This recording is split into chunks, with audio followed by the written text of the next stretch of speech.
자, 오늘은 성금요일 예배를 드립니다. 성금요일은 오늘 예수님이 돌아가신 날이죠. 우리가 지난 일주일 동안 첫 번째 맞는 새벽 성서대학을 예수님의 지난 고난 일주일 동안의 그 사역의 여정들을 하루하루 지켜보았습니다. 그리고 오늘 6월절이 도래하는 그 날 예수님이 2000년 전 그 예루살렘에서 우리를 위하여 대신 죽으셨습니다. 그분은 죽을 이유가 전혀 없으신 분이거든요. 완전하신 하나님이시고 또 죄가 1점도 일획도 없으신 분인데 누구 때문에 죽었냐? 바로 나 때문에 죽은 거죠. 나를 살리기 위해서는, 여러분의 죄값을 속량하시기 위해서는 그 방법밖에 없으셨던 것 같아요. 저는 어렸을 때 제가 성경을 잘 알지 못하고 주의 진리 가운데 있지 못할 때 왜 그런 미개한 방법을 쓰셨을까? 그거 말고 하나님이라면 더 좋은 방법을 찾거나 또 행사하실 수 있지 않았을까? 정말 만왕의 왕으로서 멋들어지게 죄를 속량해 주셨으면 더 좋지 않았을까? 그런 생각을 했었습니다. 안 한 것이 아닙니다. 그러나 제가 성경을 깊이 한 절 한 절 읽고 묵상하고 기도하고 또 그 말씀의 의미를 알려고 막 몸부림치다 보니까 이 죄 많은 이 세상, 절대로 우리의 능력으로는 이 죄의 권세를 극복할 수 없는 저와 여러분들을 위해서는 주님이 대신 죽으셔서 그 죄값을 속량하시는 것 외에는 없으셨던 것 같아요. 다른 더 좋은 방법이 있었다면 주님이 쓰셨겠죠. 그러나 우리 삼위일체 하나님께서 이 땅의 택정받은 인생들을 살리기 위해서 선택하신 방법은 여러분과 같은 연약한 인간의 몸으로 오셔서 그리고 모진 죄값을 치르시고 십자가에서 온갖 피와 진액을 쏟으시고 모든 고통을 다 감수하시고 결국 죽음에 이르셨다. 그것이 주님의 진리이고 하나님의 여러분을 향한 최고의 사랑의 표현이었음을 사랑하는 성도 여러분 믿으시기를 바랍니다. 성경은 증언하기를 주님이 이 땅에 오신 것도 또 죽으신 것도 또 여러분을 살리신 것도 그냥 우발적이고 즉흥적이고 어쩌다 발생한 그런 사건이 아니라 하나님이 철저히 계획하신 사건이고 하나님이 작정하신 사건이고 하나님이 몸소 친히 실행하신 최고 위대한 여러분을 향한 선물이고 또 하나님의 은혜인 줄로 믿으시기 바랍니다. 오늘 우리가 누가복음 23장 44절부터 56절의 말씀을 읽었습니다. 이 본문을 통해서 우리 이런 주제를 갖고 함께 말씀을 나누길 원합니다. 죽음을 넘어 새로운 시대를 여신 예수 그리스도. 제목을 다 함께 시작. 예수 그리스도. 우리 예수님은 죽으셨습니다. 틀림없이 죽으셨습니다. 육신으로서 그의 생명이 다 마치셨고 영혼이 떠나가셨습니다. 그러나 그 주님은 이 3일 동안 3일 후에 모든 죄와 악한 권세를 물리치시고 그분은 죽으셨지만 새로운 시대를, 우주적인 시대를 열어 가셨다고 저는 믿습니다.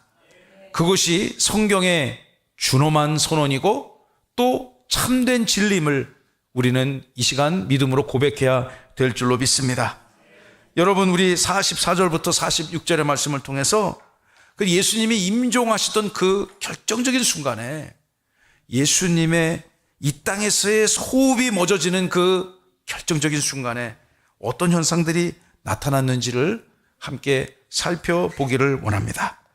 예수님의 임종에 어떠한 현상들이 생겼을까요? 먼저 44절의 말씀을 보시면 때가 제6시가 되었고, 슬라이드를 좀 띄워주세요.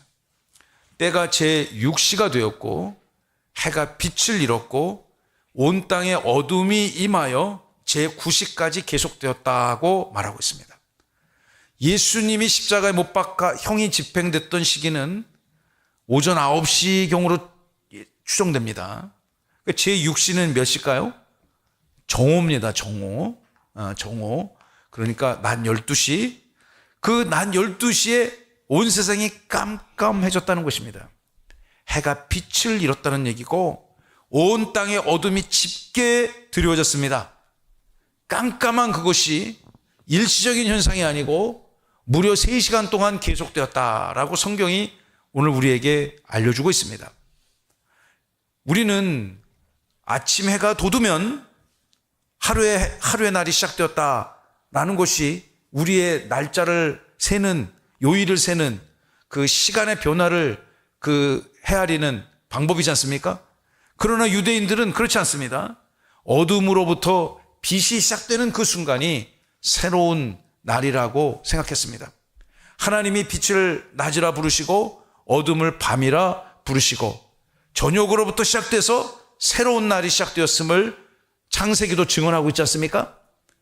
예수님이 비록 물리적으로는 한낮이었지만 예수님의 죽음에 이미 임박했던 그 시기에는 깜깜한 어둠이 찾아왔었다고 성경이 말하고 있습니다. 복음서 기자가. 그렇지만 그 어둠은 새로운 것을 시작하는 그런 첫 단계임을 믿으시기 바랍니다. 우리 주님이 죽음으로써 이전까지는 상상할 수 없었던 속량의 시대를, 은혜의 시대를, 하나님 구원의 시대를 활짝 열어 가셨음을 우리는 믿어야 될 것입니다. 그것이 무엇으로 시작됐는가? 그것이 어떤 사건으로 시작됐는가? 예수님의 죽음으로 시작됐다는 거죠. 그 예수님의 죽음이 절대 허황되고 의미 없는 것이 아닙니다. 이 인류 역사를 완전히 뒤바꿔 놓는, 하나님 나라의 역사를 완전히 뒤집어 놓는 위대하고 위대한 사건임을 성경은 말하고 있는 거죠. 자, 45절 두 번째 현상이 생겨났습니다. 어떤 사건입니까? 45절을 보시면 읽어봅시다. 시작. 성소의 휘장이 한가운데가 찢어지더라. 아멘. 여러분 너무 잘하시는 말씀이지 않습니까? 성소는 어디에 있었을까요? 성소는 지금 예수님은 어디에 계십니까? 골고다 언덕 위에 계십니다. 그곳에서 십자가에 못 박혀진 상태입니다. 그런데 그 깜깜한 어두움이 임하는 그곳에 예수님의 그 생명이 정말 결정적인 순간에 이뤘을 때 성소의 휘장이 한가운데가 찢어졌다라고 누가복음은 증언하고 있어요. 그런데 이 상황을 오늘 아침에 읽었던 본문이죠. 마가복음 15장 37로 37절에 보시면 큰 소리로 말씀을 읽겠습니다. 시작. 예수께서 큰 소리를 지르시고 숨지시니라. 이에 성소 휘장이 위로부터 아래까지 찢어져 둘이 되니라. 아멘. 여러분, 성소가 있습니다. 저것이 찢어지는 현장은, 휘장이 찢어지는 그 공간적 배경은 예루살렘 안에 있는 성전입니다. 성전에 지극히 존엄한 지성소, 지극히 성스러운 그곳, 하나님의 영광이 임재하는 그곳, 진정한 속죄가 이루어지는 그곳과 성소를 구분하는 커튼이 있는 거죠. 휘장이 있는데 그것이 위로부터 아래쪽으로 이렇게 쫙 갈라졌다는 것입니다. 찢어졌다고 표현하지 않습니까?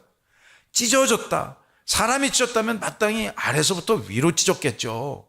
그러나 이 시대에 이 결정적인 순간에 주님의 보혈의 능력이 이 땅을 덮으며 하나님께서 그 성소와 지성소를 나눴던 그 물리적 공간들을 찢어버리셨음을 우리는 성경을 통해서 믿어야 할 것입니다. 여러분, 이것이 소설 같은 이야기가 아니고 하나님이 여러분을 구원하시기 위하여 직접 행하신 거룩한 속량의 역사다. 우리는 그것을 이렇게 아멘으로 고백해야 되는 것입니다. 여러분, 이 위대한 사건을 우리는 절대로 그냥 쉽게 간과해서는 안 될 것입니다. 이 예수님이 이 땅에 오셔서 죽으심으로 휘장이 찢어져 성소와 지성소가 이제는 찢어졌으니까 어떤 장애물이 없는 거겠죠. 예수님이 진정한 중보자요. 과거에는 어떤 것이 중보했습니까? 나 대신에 대신 죽어야 되는 율법제사 제물이 중보자가 되어지고 또 대제사장을 통해서 그 중보의 행위가 이루어졌지만 이제 그따위가 필요 없습니다. 이제는 우리를 위하여 대신 죽으신 그 주님이 직접 제물이 되신 것이죠. 예수님은 요한복음에 의하면 참 성전이기도 하시고 또 가장 참된 고귀한 제물이었음을 말하고 있는 것이죠. 여러분, 재물의 가장 강력한 특징이 무엇이겠습니까? 재물은 어때야 될까요? 재물은 깨끗해야 되죠. 그렇죠. 레위기를 많이 읽으셨는가 봐. 예, 신명기를 많이 읽으셨는가 봐. 물론 깨끗해야 되죠. 흠이 없는 것 주님께 드리면 안 되겠죠? 그러나 그거보다 더 강력한 재물의 속성은요, 죽어야 되는 겁니다. 재물은 살면 안 되는 거예요. 여러분, 우리 전래 소설, 우리 한국 소설에도, 우리 조상들이 읽었던 소설에도 심청이가 물에 빠져 죽지 않습니까? 예? 재물은 죽어야 된다. 다 함께 시작. 재물은 죽어야 된다. 제사에 바쳐지는 재물은 죽어야 되는 겁니다. 제단에 소를 바쳐가지고 태워서 번제물로 드려야 되는데 안 죽겠다고 펄쩍펄쩍 뛰어보십시오. 그 소를 사람이 어떻게 제압을 하겠습니까? 그거는 제사로서의, 제물로서의 가치가 없는 것입니다. 사람이 그냥 때로 잡아먹을 수는 있겠지만, 그런데 여러분, 예수님은 직접 죽으셨습니다. 예수님의 죽으심은 무엇을 의미하는 걸까요? 그분이 진정한 제사 제물이 됐다는 거죠. 누구를 살리기 위한? 우리를 살리기 위한. 나 때문에 대신 죽은 거라니까요. 구약의 율법 제사를 돌이켜 보십시오. 내가 지은 죄를 이 소, 양, 염소, 비둘기에게 온팡 뒤집어 씌우는 거란 말이에요. 무슨 죄가 있어요? 그 소, 양, 비둘기가 아무 죄가 없어요. 그냥 선택받아서 팔려온 것입니다. 재물, 자기가 원래 죽을 사람이 자기의 생명을 살리기 위해서 이 소양 염소를, 비둘기를 잡아서 자기가 사서 그것을 제물로 죽여서 바칠 때 자기의 죄를 속량받는 시스템이 구약의 율법 제사지 않습니까? 그러나 이것은 완전한 제사가 아닙니다. 불완전한 제사입니다. 그러나 이제 주님께서 직접 죽으심으로 완전한 제사를 완성시켰음을 우리 성경은 말씀하고 있는 거죠. 여러분, 우리는 진정 참됨을 죽으신 그 예수님의 죽으심으로 우리가 오늘 속량의 기쁨을 누리고 있는 것입니다. 그 어떤 휘장도 장막도 아무 의미가 없는 것입니다. 이제 의미 있는 것은 단 하나, 예수 그리스도, 오직 그분만이 여러분을 살리신 참 제물이고 참 성전 되심을 믿으시면 아멘. 여러분, 그리고 예수님은 그 땅에서 긴 호흡을 몰아내시고 숨을 멎으시게 되는 겁니다. 아까 우리 몇 절 읽었죠? 46절 읽어봅시다. 시작. 예수께서 큰 소리로 불러 이르시되 아버지, 내 영혼을 아버지 손에 부탁하나이다 하고 이 말씀을 하신 후 숨지시니라. 이제 예수님은 이 땅에서의 모진 순환과 고난을 다 감당하시고 숨을 멎으시고 안식의 세계로 들어가셨다라고 성경은 증언하고 있습니다. 자, 근데 이 상황을 생생하게 지켜보던 사람이 있었음을 성경은 또한 우리에게 말하고 있죠. 47, 49절을 통해서 이 이방인의 입을 통해서 의인으로, 무엇으로요? 의인으로 경배를 받으시는 예수님, 십자가에서 고백을 받으시고 경배를 받으시는 그 예수님. 47절입니다. 백부장이 그 모든 된 일을 보고 하나님 앞에 영광을 올려드렸습니다. 그리고 그가 이렇게 고백합니다. 야, 저 사람은 진짜 의인이었구나. 여러분, 이 고백은 히브리인들의 고백이 아닙니다.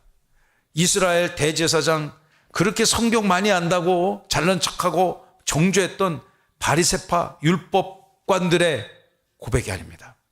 저 고백은 로마 출신의 백부장, 이방인의 고백이라는 것을 우리는 알아야 될 것입니다.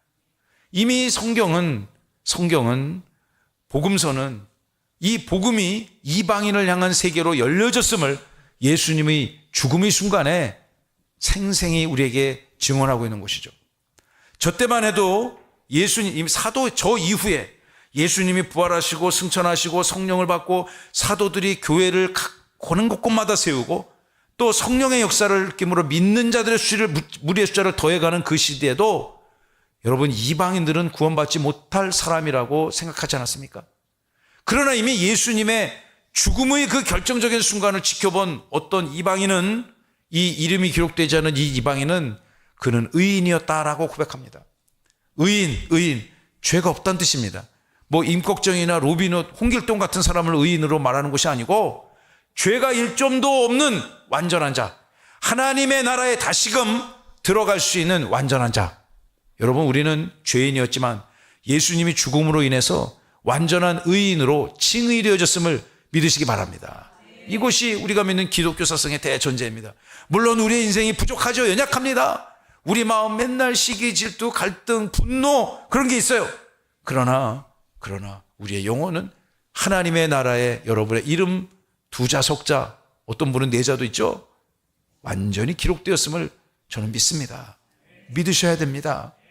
여러분, 우리 예수님이 이 다른 성경을 보면, 다른 복음서에 보면 마가복음이나 마태복음에서 이 사람 하나님의 아들이다라고 고백하고 있어요.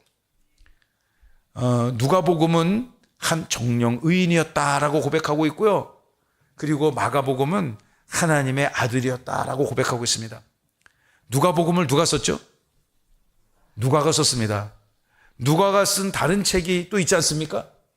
사도행전이 그 전편, 후편 같은 역할을 하는 책입니다. 이방인들에게 누가는 이방인으로 알려져 있습니다. 다른 예수님의 제자들은 대부분 히브리인들이죠. 이스라엘 유대인들입니다. 그러나 이 누가는 예수님의 제자 중에서 이 두 권의 성경을 기록한 누가는 이방인으로 알려져 있습니다. 그러니까 누가가 그 복음서를 기록하면서 예수님의 사역과 속죄의 능력에 대해서 서술을 하면서 기록을 하면서 나 같은 이방인도 구원받는다. 할렐루야. 여러분, 근데 이 누가가 의인이라고 표현한 것이 그가 누가복음의 속편으로 기록한 이 사도행전에 결정적인 역할을 한다는 것을 알 수 있습니다. 사도행전에 가면요, 어떤 역할을 하는가? 유대인들은 바로 죄가 일점도 없으신 완전한 의인, 완전한 의로운 자, 그 예수 그리스도를 십자가에 못 박아 죽인 악자로 정죄를 받는 거죠.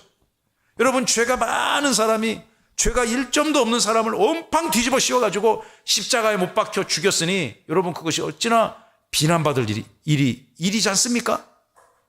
사도행전 8장 51절로 53절의 본문을 보시면 이런 말씀이 나옵니다. 목이 곧고 마음과 귀에 할례를 받지 못한 사람들아. 여러분, 할례는 어디 받아야 돼요? 마음에 받으라고 했잖아요.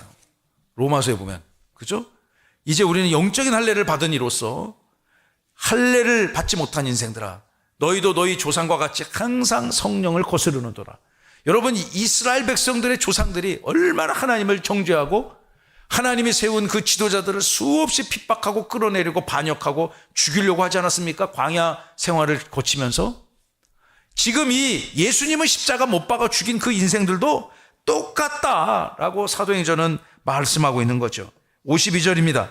너희 조상들의 52절 같이 읽어봐야 되겠네요. 시작. 너희 조상들이 선지자들 중에 누구를 박해하지 아니하였느냐? 의인이 오시리라 예고한 자들을 그들이 죽였고 이제 너희는 그 의인을 잡아준 자요 살인한 자가 되나니. 여러분, 이 스데반이 설교를 하면서, 스데반은 또 이 설교를 하고 어떻게 됐습니까? 돌에 맞아 죽었죠. 근데 이 말씀을 다시 띄워주시면, 여러분, 이 스데반이 설교를 하면서 자기 앞에 선 수많은 히브리 출신의 대적자들을 향해서 너희들이 죽인 자가 의인이었다. 너희들은 정령 살인자다. 하나님을 죽인 자로서 정죄를 받고 있는 것이죠. 53절입니다. 너희는 천사가 전한 율법을 받고도 지키지 아니하였도다. 율법을, 모세오경 율법을 달달달 외우면 무엇하겠습니까? 진정한 하나님의 아들을 왔는데 그 하나님의 아들을 십자가로 내몰아 죽였으니 그는 정죄받아 마땅한 인생들입니다. 이러한 모든 상황들을 사람들이 지켜보기 시작했습니다.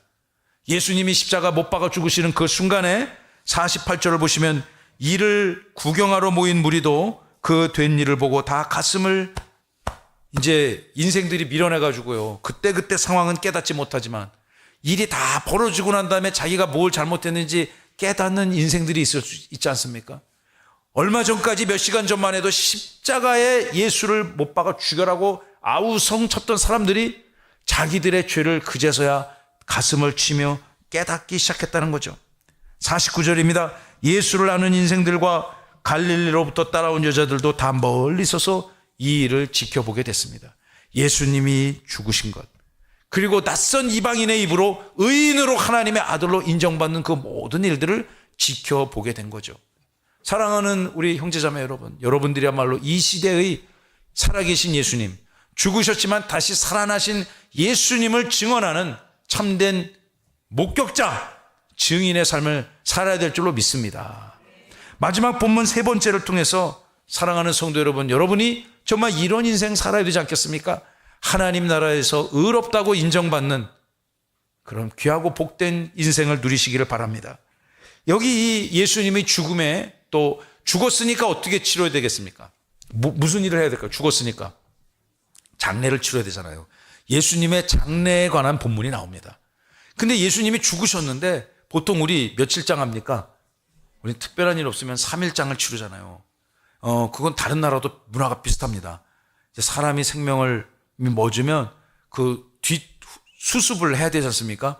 뭐 시간이 필요하잖아요. 아무리 뭐 준비를 잘했다 하더라도 그 사람들이 모여야 되고 또 준비를 하는 그 시간들이 걸리는데 예수님은요 갑자기 장례를 치렀습니다. 분명히 숨이 멎으시고 난 것을 확인한 다음에 급히 장례를 치렀습니다. 매장을 했습니다. 그 상황을 한번 찾아가 봅시다. 그 상황을 여러분 50절에 보시면 한 인물이 등장하죠. 공회의 의원으로. 지금으로 따지면요 국회의원 정도라고 생각해도 과언이 아닙니다. 그런 특별한 공의회의 의원으로 선하고 의로운, 이 사람 의인의 칭호를 받습니다. 요셉이라고 하는 사람이 있었는데 이 사람 아리마대 출신의 요셉이라고 너무 잘 알고 있잖아요. 51절 읽어봅시다. 시작. 그들의 결의와 행사에 찬성하지 아니한 자라.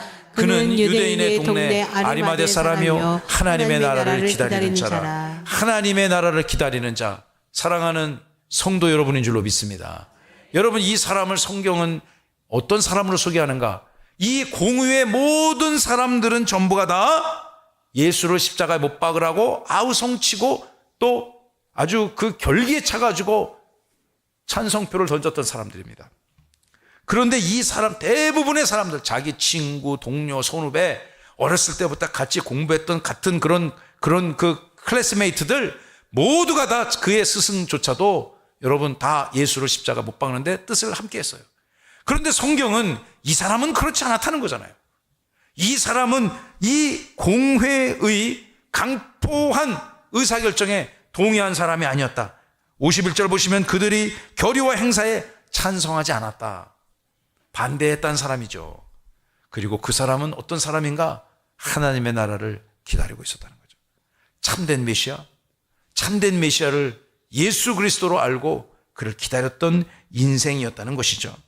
여러분, 세상의 모든 권력자들이 전부가 다 주장하는 것이 항상 옳은 것이 아닙니다. 우리에게 항상 옳은 것은 예수님 외에는 없음을 믿으시기 바랍니다. 세상에 절대 나는 그거를 절대 안 해. 나는 절대 시집 안 가? 가야죠, 어때 되면. 나는 절대 그렇게는 안 해. 나는 절대 안 해.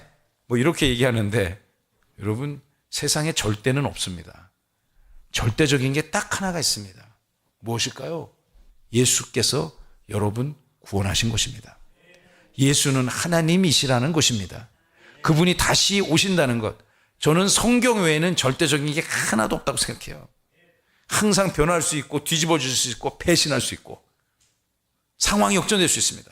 그러나 영원히 변하지 않는 것은 예수님의 그 사랑, 아가페의 그 사랑, 변하지 않는 것임을 여러분 믿으셔야 됩니다. 여러분, 이 하나님의 나라를 기다리는 이 의인은요, 세상에 그 어떤 사람들 눈치 보지 않고 빌라도 앞을 찾아가서 예수의 시신을 인도해 줄 것을 요구합니다. 52절을 보세요. 그가 빌라도에 가서 예수의 시신을 달라고 했습니다. 여러분 이게 굉장히 특별한 사건입니다. 그냥 뭐 가족이 없었나? 인수에 갈 시신을, 그때 인수라고 인도를 받아야 된다고 하나요? 시신을 인도 받아야 될 사람이 여러분 없었던 것 같아. 이 아리마대 출신의 하나님의 나라를 기다리던 의인 요셉이 여러분 빌라도 앞에 가서 빌라도를 아무나 만나주겠습니까? 그때 당시 최고의 권력자인데, 그리고 그 앞에 가서 그 시체를 달라고 요구하는 것도 이거 정말 쉬운 게 아닙니다.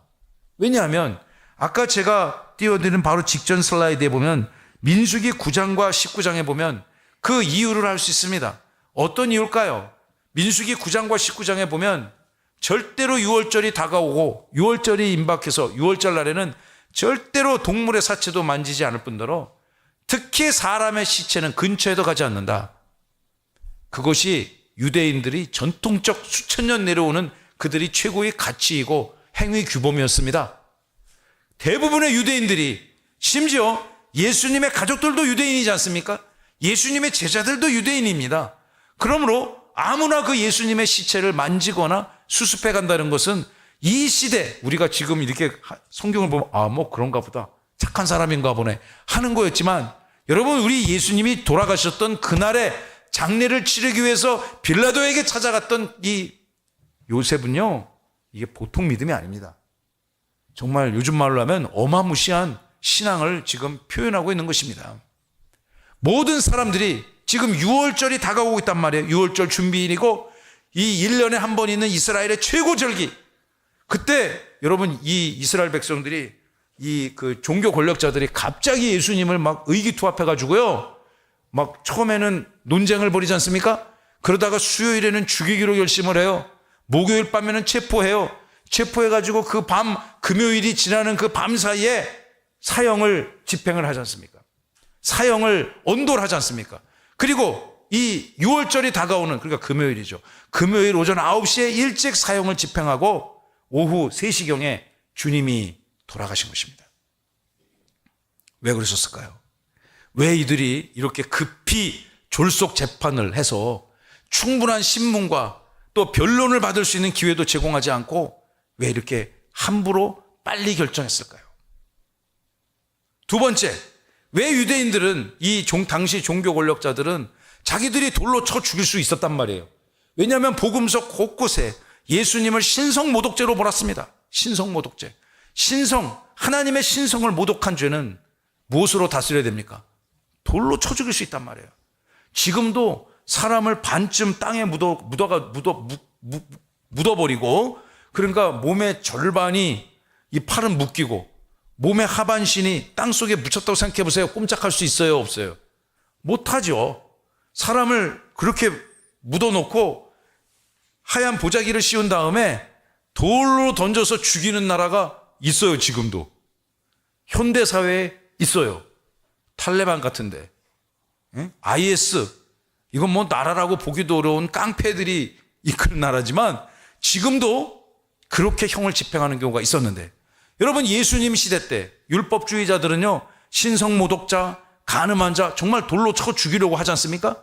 그런데 그들은 돌로 쳐 죽이지 않고 신성모독죄로 뒤집어 씌워가지고 돌로 쳐 죽이지 아니하고 빌라도에게 데리고 가서 예수님을 로마의 법으로 집행을 하길 원했지 않습니까?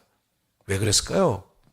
이 6월절 율법절기를 너무너무 잘하는 이 종교 권력자들이 너무너무 야가서 그렇습니다. 저는 그렇게 해석합니다. 너무너무 야가 빠져가지고 예수를 빨리 죽이긴 죽여야 되겠어. 이 6월절 오기 전에 빨리 처리를 해야 되겠어. 그런데 자기는 죽이면 안 돼. 자기들은. 왜? 6월절에 사형을 집행한다거나 시신을 만지면 자기들이 부정해지니까 절대 그걸 하고 싶진 않았던 거예요. 그래서 억지 죄목을 씌워가지고 밀란을 일으킨다. 그러니까 빌라도도 예수를 심판하지 않을 수가 없었습니다. 왜? 밀란, 반역죄로 뒤집어 씌우니까. 사실 예수님이 무슨 반역을 했습니까? 전혀 그렇지 않습니다. 이 히브리인들이, 유대인들이, 하나님의 선택받았다고 하는 자들이 예수님을 십자가에 못 박기 위해서 이런 술책들을 하룻밤 사이에 이뤄낸 거예요. 그 예수님은 졸속 재판을 받으시고 십자가에 못 박혀 돌아가신 것입니다. 그리고 이 아리마대 사람 요셉이 그를 정성스럽게 장례를 치러줬습니다. 53절을 보시면 예수님의 시체를 내려서 세마포로 싸고 아직 사람을 장사한 일이 없는 바위 무덤에 예수님을 안치시키고 뚜껑을 바위로 덮었던 것 같아요. 그러니까 3일 후에 예수님의 여제자들이 뭘 들고 올라갑니까? 향유를 들고, 아마 왜 향유를 들고 올라갔을까요? 3일 전에 장사를 지낼 때 너무 급하게 장사를 치르느냐고 그 일반적으로 행해지는 그런 절차들을 밟지 못했던 것 같아요. 그리고 십자가에 가장 저주로 받고 죽은 예수님의 시신이었기 때문에 함부로 사람들 보는 앞에서 만질 수도 없었을 것이고, 예수님은 이런 수많은 제약 조건들을 가지고 죽으셨지만 장례를 치르셨습니다. 오늘 이 예수님의 죽음에 이르는 과정, 그리고 장례 치르는 과정을 함께 묵상했습니다. 여러분, 이 시대를 살아가면서 저와 여러분들이 어떤 마음으로, 어떤 믿음으로 살아야 되겠습니까? 첫째는 예수님은 다른 사람이 아니라 바로 우리를 위해서, 여러분을 위해서 죽으신 것입니다. 그분은 진정한 제물이고 진정한 속죄 완성을 하셨음을 믿으시기 바랍니다. 여러분, 그 예수님이 죽으셨습니다. 완전히 죽으셨어요. 인간처럼 연약한 모습으로 완전히 죽으셨습니다. 그리고 무덤에 장사되셨습니다. 이 죽으신 주님의 숭고한 사랑, 누구 때문에 그랬다고요? 우리 때문에 그렇습니다. 주님의 택정받은 인생들을 살리기 위해서 주님은 그 길을 묵묵히 정해진 대로, 하나님이 계획한 대로 걸으셨던 것이죠. 여러분, 이 땅을 살아가면서 우리는 하나님의 백성으로, 하나님의 나라를 소망하는 자로 요셉처럼 부름받았습니다. 그 부르심을 받은 것 정말 축하드립니다. 세상의 그 어떤 부르심보다도 강력하고 위대하고 소중한 부르심이라고 저는 믿습니다. 사랑하는 성도 여러분, 주님은 부활하셨습니다. 이제 우리가 부활의 영광의 날을 맞이하면서 날마다 기쁨으로 부활을 증거하고 증인의 삶, 예수님의 죽음을 생생히 목도했던 그들, 그리고 곧 오실 성령을 체험하고 전 세계 열방을 행하는 복음을 전했던 그들, 여러분, 이 시대 그들이 우리가 되어야 될 줄로 믿습니다. 주님은 죽으셨지만 다시 살아나셨습니다. 그 주님의 영광을 선포하며 사랑하는 성도 여러분, 날마다 기쁨으로 은혜로 승리하시는 예수 그리스도를 믿는 참된 신앙인으로, 하나님의 나라를 간절히 소망하는 참된 그리스도인으로 살아가시기를 예수님의 이름으로 축원하고 축복합니다.